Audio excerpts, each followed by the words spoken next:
శ్రీమాత్రే నమః, శ్రీ గురుభ్యో నమః. తదుపరి సింహరాశి వారికి సంబంధించి ఏప్రిల్ 15 నుండి 30వ తారీఖు వరకు ఎలా ఉండబోతుంది అనేటువంటి విషయాన్ని ఇప్పుడు మనం తెలుసుకుందాం. సింహరాశి వారికి సంబంధించి లగ్నాత్ కేతు గ్రహ సంచారం. కేతు ఎప్పుడైనా సరే సొంత ఇంట్లో ఉండడం వల్ల కాస్త బద్ధకం, నిద్రలేమితనం, విపరీతంగా నిద్ర లేకుండా పనిచేయడం, ఇలాంటివి జరిగే అవకాశాలు ఉంటుంది. మీరు ఎవరి దగ్గర నుంచి అయితే ఏదైతే ఎక్స్పెక్ట్ చేస్తారో ఆ ఎక్స్పెక్ట్ చేసినటువంటి పనులు మాత్రం అవ్వవు. దానివల్ల కాస్త లో అయిపోతారు. అది మీ ఇంట్లోనే కావచ్చు, బయట నుండి కావచ్చు, మీ దగ్గర పనిచేసేటువంటి వర్కరే కావచ్చు, ఎవరైనా ఉండొచ్చు. అష్టమ స్థానంలో ఉన్నటువంటి శని వలన కొన్ని ఇబ్బందులు అనేటువంటివి ఉంటాయి. కానీ అక్కడ శనితో పాటు కలిసినటువంటి కుజ, అలాగే శనిగ్రహంతో కలిసినటువంటి కుజ బుధ గ్రహాల వలన మీ యొక్క వ్యాపారంలో హెచ్చు తగ్గులు రావచ్చు, ధనం వచ్చినా అనవసరమైన ఖర్చులు పెట్టవచ్చు.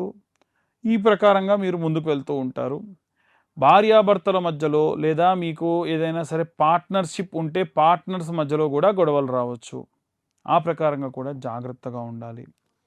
అలాగే సప్తమంలో ఉన్నటువంటి రాహు వల్ల కూడా అన్ఎక్స్పెక్టెడ్గా అనకూడనటువంటి మాట మీ నోటి నుంచి తొరలడము, దానివల్ల మీ భార్య, ఒకవేళ ఆడవాళ్ళైతే మీ భర్త బాగా మనస్సుకు తీసుకొని బాధపడతారు. ఇంత చేస్తుంటే నన్ను ఇంత మాట అన్నారు అనేటువంటి భావజాలం అనేటువంటిది పెరుగుతూ ఉంటుంది. చాలా జాగ్రత్తగా ఉండాలి. మాట తూలకుండా ఉండే ప్రయత్నం చేయండి. అలాగే వీరికి ఏకాదశ స్థానంలో గురువు చాలా బాగున్నాడు. అసలు ఇన్ని ప్రాబ్లమ్స్కి సొల్యూషన్ ఈ గురువు 11వ స్థానంలో ఉండడం వల్ల అని చెప్పొచ్చు 100%. కాకపోతే ఏంటంటే వచ్చినటువంటి దాన్ని నిలుపుకోండి. అనవసరమైన ఖర్చులు కానీ అనవసరమైనటువంటి పేరు పోగొట్టుకునేటట్టుగా మాట్లాడడం కానీ చేయకండి. దశమంలో ఉన్నటువంటి శుక్రుడు కూడా భార్యాభర్త, ఎందుకు స్వక్షేత్రంలో శుక్రుడు దశమంలో ఉన్నాడు కాబట్టి అది కూడా ఒక రకంగా మంచిదే. భార్యాభర్తల మధ్యలో ఉన్నటువంటి విపరీతమైనటువంటి ధోరణి నుండి కాస్త బయటపడవచ్చు. ఏమైనా మనస్పర్ధలు వచ్చినా వాటిని దాటేసుకునే అవకాశం ఎక్కువగా కనిపిస్తుంది. అలాగే లాభస్థానంలో సూర్యుడు ఉన్నాడు, ఉచ్చస్థితిలో సూర్యుడు ఉన్నాడు. దాని వలన కూడా వీరికి గౌరవం పెరుగుతుంది. పిత్రార్జితం వలన కూడా తల్లిదండ్రుల యొక్క పేరు నుంచి లేదా వారి ఆస్తి నుండి వచ్చినటువంటి వాటికి సంబంధించి సమాజంలో మంచి గౌరవము, గుర్తింపు కూడా లభిస్తూ ఉంది.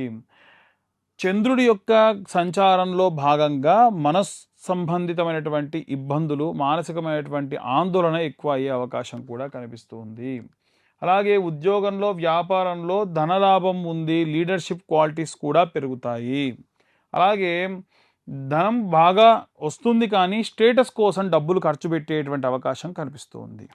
అలాగే ఆరోగ్య సమస్యల విషయానికి వస్తే కడుపు నొప్పి కానీ, బీపీ కానీ, షుగర్ కానీ, థైరాయిడ్ లాంటి ఇబ్బందులు పడవచ్చు. చంద్రుడు విపరీతమైనటువంటి మూడ్ స్వింగ్స్ని కల్పిస్తాడు. అలాగే బుధుడు కన్ఫ్యూజన్ అండ్ కాన్సన్ట్రేషన్ డిస్టర్బెన్స్ని కలిగించే అవకాశం కనిపిస్తుంది. కుజుడు కోపానికి కారణం అవ్వచ్చు. అష్టమ స్థానంలో ఉన్నటువంటి శనిగ్రహ సంచారం వలన భాగస్వామ్యులతోని ఏదైనా సరే ఇబ్బందులు కలగవచ్చు. సప్తమంలో ఉన్న రాహువు, అష్టమంలో ఉన్నటువంటి శని వలన ఇబ్బందులు, భాగస్వామ్యులతో ఏవైనా గొడవలు కూడా జరగవచ్చు. రాహువు ఎక్స్పెక్ట్ చేయనటువంటి మార్పులు, అన్ఎక్స్పెక్టెడ్గా, అంటే వీడు ఇంత బాగా మారిపోయాడా అనేటువంటి దూరంలో ఉంటారు. కఠినమైన నిర్ణయాలు కూడా తీసుకునే అవకాశం ఉంది. అంటే కొన్ని నచ్చకపోయినా మీరు ఆ నిర్ణయం తీసుకునేటువంటి విధంగా పనిచేస్తూ ఉంటారు. ఓవరాల్గా చూసుకుంటే ఒక పక్క మీకు సూర్యుడు భాగ్యంలో ఉండి ఏకాదశంలో గురువు ఉండి కూడా ఏదో ఇబ్బంది, డబ్బు వచ్చినా ఏదో తెలవనట్టు బాధ, పనులు అవుతున్నా ఏదో తెలవనటువంటి ఒక మనఖేదం. వీటన్నిటికీ కారణం చంద్రుని శిరస్సును ధరించేటువంటి శివారాధన చేయడం వలన విశేషమైనటువంటి సత్ఫలితాలు పొందవచ్చు. ఇవే కాకుండా మనకు ఈ గ్రహ సంచారాల్లో ఈ పరిస్థితుల ప్రభావం వలన బయటపడాలి అంటే ఏ యొక్క దేవతల్ని ఆరాధించాలి, ఏ దేవతకు ఏ విధంగా ఆరాధన చేయాలి, ఎలాంటి ప్రతిఫలాలు పొందాలనేటువంటి విషయాన్ని ఇప్పుడు మనం తెలుసుకుందాం.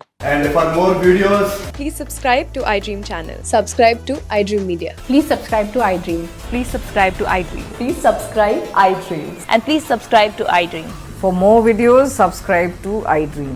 please like, share and subscribe to the channel. Congratulations, iDream. Subscribe to iDream. Subscribe to iDream. So subscribe to iDream Media. IDream team అందరికి huge congratulations. Please subscribe iDream Media. Please subscribe to iDream.